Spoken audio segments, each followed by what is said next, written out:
Hello friends, मैं हूं रिंकी और आप देख रहे हैं रिंक्स चॉइस चैनल। और आज मैं फिर से आ गई हूं आपके लिए एक और भर्ती की जानकारी लेकर।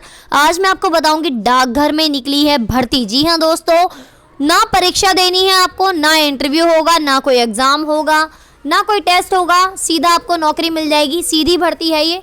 10वीं पास अगर आप हैं तो आपके लिए निकाली गई है 1634 भर्तियाँ। और 1034 भर्तियों के लिए आप अप्लाई कैसे कर सकते हैं जानने के लिए देखिए पूरी वीडियो। मैं इस वीडियो में आपको बताऊंगी कि पोस्ट ऑफिस की ये सरकारी नौकरी आपको कैसे मिल सकती है। तो आइए शुरुआत करते हैं जानकारी की कि भारतीय डाक विभाग के तहत झारखंड पोस्टल सर्किल और पंजाब पोस्टल सर्किल में ग्रामीण डाक सेवकों की 1634 भर्तियां निकाली गई हैं। झारखंड पोस्टल सर्किल में 1118 वैकेंसी और पंजाब पोस्टल सर्किल में 516 वैकेंसी हैं। इन पदों के लिए ऑनलाइन अप्लाई करने की जो डेट है वो है 11 दिसंबर 2020। इन पदों के लिए 10वीं पास उम्मीदवार आवेदन कर सकते हैं। कोई लिखित परीक्षा नहीं होगी। उम्मीदवारों का सिलेक्शन मेरिट के आधार पर होगा, यानी कि आपके 10वीं में जितने अंक हैं उसके आधार पर ज़्यादा अंकों वालों को प्राथमिकता दी जाएगी। मेरिट 10वीं में प्राप्त अंकों के आधार पर बनेगी। अगर किसी उम्मीदवार के पास हायर क्वालिफिकेशन है तो ये कोई मायने नहीं रखता, सिर्फ 10वीं के ही मार्क्स का सिलेक्शन देखा जाएगा, मार्क्स को आधार बनाया जाएगा सिलेक्शन का। और ग्रामीण डाक सेवक की इस भर्ती के तहत branch post master, assistant branch post master, डाक सेवक के पद भरे जाएंगे। उम्र की अगर बात करें तो कम से कम 18 उम्र न्यूनतम होनी चाहिए और 18 से 40 वर्ष तक की उम्र के व्यक्ति इसके लिए अप्लाई कर सकते हैं। उम्र का जो कैलकुलेशन है वो 12 नवंबर 2020 के आधार पर किया जाएगा। अधिकतम उम्र सीमा में अगर आपकी उम्र ज़्यादा है, 40 से ऊपर है, और अगर आपकी कैटेगरी आती है SC ST OBC में तो आपको छूट मिलेगी 3 साल की।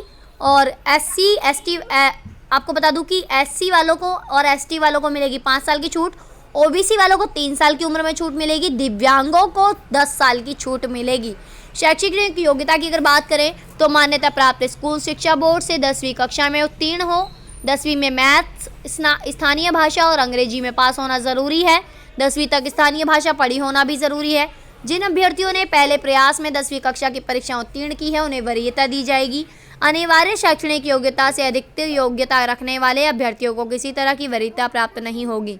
हिंदी भाषा का ज्ञान होना ज़रूरी है। टेक्निकल क्वालिफिकेशन की अगर बात करें तो मान्यता प्राप्त स्कूल शिक्षा बोर्ड से स्थान से 60 दिनों का बेसिक कंप्यूटर ट्रेनिंग सर्टिफिकेट प्राप्त हो। जिन अभ्यर्थियों ने कक्षा 10वीं या 12वीं या उच्च कक्षा में कंप्यूटर एक विषय के रूप में पढ़ा है उन्हें कंप्यूटर की बेसिक जानकारी प्राप्त होगी। BPM के लिए 12,000 रुपये से 14,500 रुपये दिए जाएंगे और JDS और ABPM के पद के लिए 10,000 रुपये से 12,000 रुपये महीने की इनकम इसमें आपको सैलरी दी जाएगी।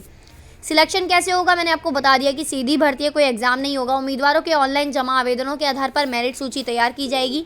उच्च शैक्षणिक योग्यता रखने वाले उम्मीदवारों को किसी प्रकार की प्राथमिकता नहीं मिलेगी। अंतिम सिलेक्शन जो होगा 10वीं के प्राप्त अंकों के आधार पर होगा। यदि आवेदक ने प्राथमिकता के तौर पर 5 पदों पर का चुनाव किया और मेरिट के आधार पर उसका एक से अधिक पदों के लिए सिलेक्शन हो जाता है तो उसे एक ही पद के लिए सिलेक्ट किया जाएगा। नोटिफिकेशन का डायरेक्ट लिंक मैं आपको वीडियो के नीचे डिस्क्रिप्शन में दे रही हूँ। ये लिंक है जिस पर क्लिक करते ही आपके सामने पूरी इन्फॉर्मेशन ही आ जाएगी। ये 2 लिंक है जिसके ज़रिए आप अप्लाई भी कर सकते हैं और अपना रिजल्ट भी देख पाएंगे। पद पाने के लिए अन्य जरूरी शर्तें मैं आपको बता दूं। पदों के लिए अंतिम रूप से सिलेक्टेड होने वाले अभ्यर्थियों के लिए ये ज़रूरी होगा कि वे सिलेक्शन के 1 महीने के अंदर संबंधित ब्रांच पोस्ट ऑफिस वाले गांव में रहने का प्रमाण प्रस्तुत करें। आय का स्रोत की अगर बात करें तो पदों के लिए सिलेक्टेड अभ्यर्थियों को यह प्रमाण देना होगा कि उनके पास इनकम का एक और स्रोत है, यानी वो अपनी आजीविका के लिए सिर्फ डाक विभाग से मिलने वाले वेतन पर निर्भर नहीं है। यह प्रमाण सिलेक्शन के 30 दिनों के भीतर देना होगा। ऑफिस के लिए, ब्रांच पोस्ट ऑफिस के लिए स्थान का सिलेक्शन GDS BPM पद के लिए चुने गए उम्मीदवारों को ब्रांच पोस्ट ऑफिस के लिए निर्धारित गांव में पोस्ट ऑफिस के संचालन के लिए स्थान की उपलब्धता सुनिश्चित करनी होगी। ये सिलेक्शन 30 दिनों के भीतर करना होगा। अब मैं आपको वेबसाइट लिंक दे रही हूँ वीडियो के नीचे डिस्क्रिप्शन में, जिस पर क्लिक करते ही आपके सामने पूरी इन्फॉर्मेशन आ जाएगी जो आप देख सकते हैं और अप्लाई भी कर सकते हैं। कैसी लगी आपको जानकारी ज़रूर बताइएगा दोस्तों। कुछ पूछना चाहते हैं तो कमेंट बॉक्स में क्वेश्चन पूछ सकते हैं, मैं आपकी हेल्प करने की पूरी कोशिश करूंगी। इसी तरह की सरकारी नौकरियों की जानकारी और इन्फॉर्मेशन हम आपके लिए हर रोज़ लेकर आते रहेंगे रिंक्स चॉइस चैनल पर। वीडियो देखने के लिए thank you so much friends.